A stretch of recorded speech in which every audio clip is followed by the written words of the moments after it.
chers téléspectateurs, frères et sœurs. Bienvenue sur le plateau Voix des chrétiens. Je me présente, je suis la sœur Esther.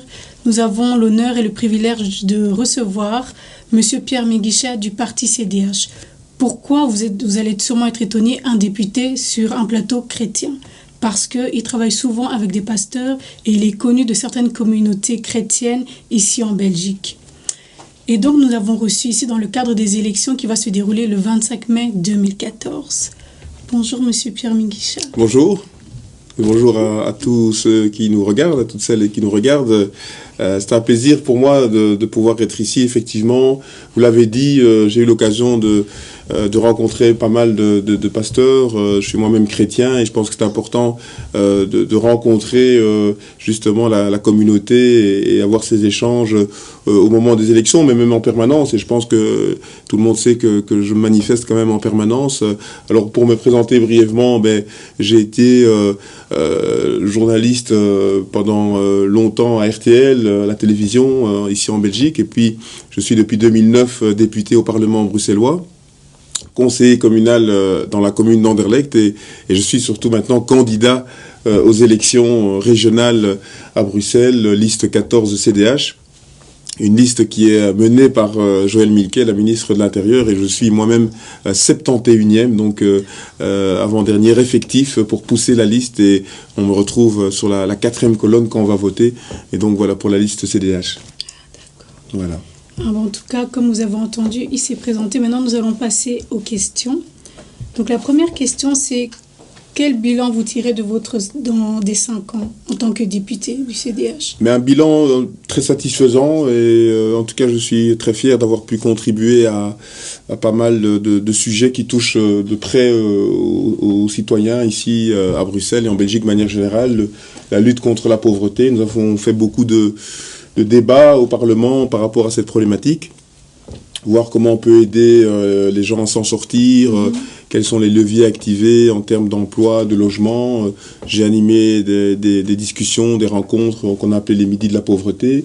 Nous avons été aussi actifs par rapport à tout ce qui concerne les personnes âgées. Sur la cohésion sociale, on a travaillé sur le parcours des primo-arrivants qui sera mis en place très bientôt à Bruxelles. Et puis il y a également mon dada qui est le sport, donc j'ai beaucoup travaillé à la communauté française sur les questions du sport, sur les jeunes aussi, j'étais actif en commission jeunesse, aide à la jeunesse. Ça c'est un petit peu le travail parlementaire, et à côté de ça il y a toute l'action pour répondre aux sollicitations des citoyens qu'on rencontre ci et là, en termes de problèmes de papier, de régularisation, de visa, des problèmes de type logement, emploi. Et bien sûr, quand on vient nous trouver, on n'a pas des solutions miracles, mais je pense que notre devoir et le plaisir aussi que nous avons, c'est de pouvoir guider le citoyen, d'essayer de lui montrer des chemins qui peuvent mener à des solutions. Ah, d'accord.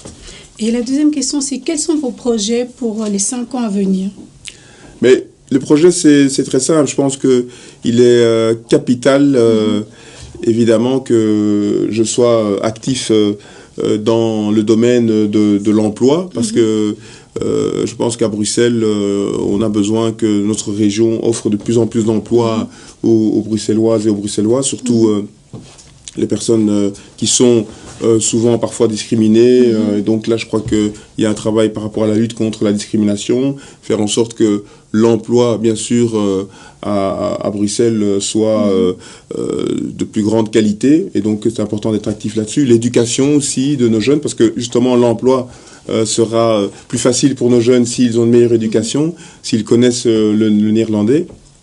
Donc ça, c'est un des projets que je veux défendre. Création de places d'accueil dans les écoles, création de places d'accueil pour les crèches. Il y a beaucoup de nos mamans qui ont du mal à travailler ou à trouver une formation parce qu'elles ne parviennent pas à mettre leur bébé dans la crèche. Et donc, tout ça, ce sont des projets qui me sont chers, que je vais défendre. Et c'est pour ça que je me présente aux élections ici à la région bruxelloise, à la 71e place sur la liste du CDH, la liste 14. D'accord. Et quels sont vos projets? Vous y avez répondu par rapport aux crèches, au logement, école de devoir. Vous y avez déjà répondu. Et quelle est votre vision par rapport au milieu associatif? après votre élection? Déjà, il faut savoir qu'au CDH, l'associatif, c'est quelque chose de très, très important. Nous avons défendu d'ailleurs la charte associative au niveau de la Fédération Wallonie-Bruxelles. Ce n'est pas pour rien. Nous pensons que les pouvoirs publics ne peuvent pas tout faire et que justement, les relais précieux, parce qu'ils connaissent mieux la société, il y a un tissu qui s'installe au sein de la société, ce sont les associations. Donc il faut les soutenir. Et mon idée, en tout cas, c'est de faire en sorte qu'il y ait davantage de soutien pour les associations d'Afrique subsaharienne. Je pense qu'on a assisté à trop de déséquilibres entre les associations, peut-être d'autres communautés comme Afrique du Nord et Turquie, etc. Je crois qu'à Bruxelles, c'est l'objectif vraiment, c'est de pouvoir soutenir davantage nos associations, mieux les structurer. Et donc l'objectif, c'est de pouvoir créer une plateforme pour soutenir l'associatif. Et j'inviterai après cette campagne et au lendemain des élections, justement, les personnes désireuses d'avoir des informations, de me contacter. Parce que l'idée aussi, c'est qu'on est souvent critiqué parce qu'on n'est pas visible, mais je pense qu'on peut me contacter, on peut me joindre facilement, notamment par l'adresse mail pierre@miguicha.be. Et donc, voilà, que les personnes n'hésitent pas.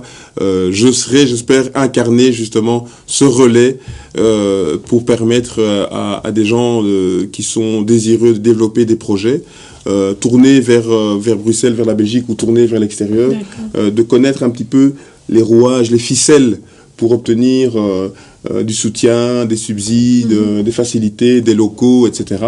Et donc, je pense que pour le CDH, ce sera non seulement une nécessité, mais en plus, on remplira un rôle social très précieux. D'accord, merci pour votre réponse. Et la dernière question, c'est un sujet qui touche un peu plus le peuple congolais par rapport à la situation de l'Est du Congo, plus particulièrement Nord Kivu, dont vous êtes originaire. Tout à fait, je suis originaire de Goma, de l'Est, mes parents sont de Rutshuru, moi j'ai encore de la famille là-bas, des frères et des sœurs, et donc c'est dramatique évidemment ce qui se passe depuis pas mal de temps, tous ces drames, tous ces viols, toutes ces violences. Je veux dire que c'est une priorité pour moi d'être en première ligne pour combattre ça, pour dénoncer cela, et je le fais depuis pas mal de temps. Le CDH le fait depuis pas mal de temps avec Georges d'Allemagne, avec Bertin, avec Mijane, qui sont au Parlement fédéral. Joël Milquet a rencontré les associations, mais je sais qu'il y a pas mal d'incompréhension parfois sur le terrain de jeunes ici à Bruxelles, des gens qui se battent pour dénoncer tout cela. On les comprend, on a envie d'être à leur côté, et moi je propose qu'on puisse justement avoir des rencontres dans quelques temps pour encore mieux pouvoir trouver des solutions. Les solutions sont compliquées parce que notre pouvoir d'action est parfois limité, certainement au Parlement régional bruxellois, mais on milite dans un grand parti qui est le CDH, qui a des leviers au niveau fédéral, qui est dans la majorité, etc. Donc je pense que nous devons faire en sorte que l'Est du Congo retrouve la sérénité, aider notre pays d'origine, le Congo, à pouvoir pourchasser tous ces fauteurs de troubles, tous ceux qui ont commis des massacres, etc. Et donc nous serons en tout cas, nous, CDH, en première ligne. Et qu'est-ce que vous pensez des personnes qui dénoncent publiquement ces attaques à l'Est du Congo? Bon, c'est vrai qu'il y en a qui peuvent faire ça avec beaucoup de colère, avec des disputes, et cela n'est pas bien. Mais qu'est-ce que vous en pensez de cela? Continuer à dénoncer cela, parce que des fois on veut mettre ça au silence. Non, comme je l'ai dit, je pense qu'il faut les comprendre, les écouter. Bien entendu, il faut toujours le faire dans la dignité, dans le respect. Je pense que il faut aussi séparer des situations, des choses qui se passent là-bas et des choses qui se passent ici. Moi, à titre personnel, par exemple, je suis pour le vivre ensemble de manière globale, et donc je sais que beaucoup on s'en prenne à tous ceux qui sont originaires, par exemple, du Rwanda. Moi-même, comme je l'ai dit, je suis originaire du Congo, mais j'ai beaucoup d'amis qui sont rwandais. Donc, par exemple, je trouve qu'on ne doit pas importer ici à Bruxelles des conflits. Je pense qu'il faut respecter tout le monde, il faut comprendre tout le monde. Et nous sommes chrétiens, nous devons justement être dans cette compréhension, dans ce dialogue, dans cette solidarité. et non pas dans la guerre, dans l'haine, dans l'hostilité.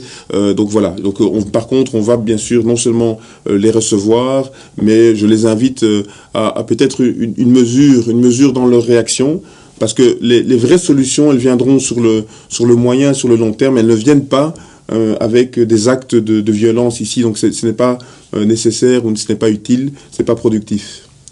Ah oui, et une petite question, mais venant de ma part, comme vous avez dit par rapport aux associations, est-ce que les associations dans lesquelles vous travaillez, vous investissez, pourraient aussi aider certaines femmes à l'est de la RDC? C'est le cas, bien entendu.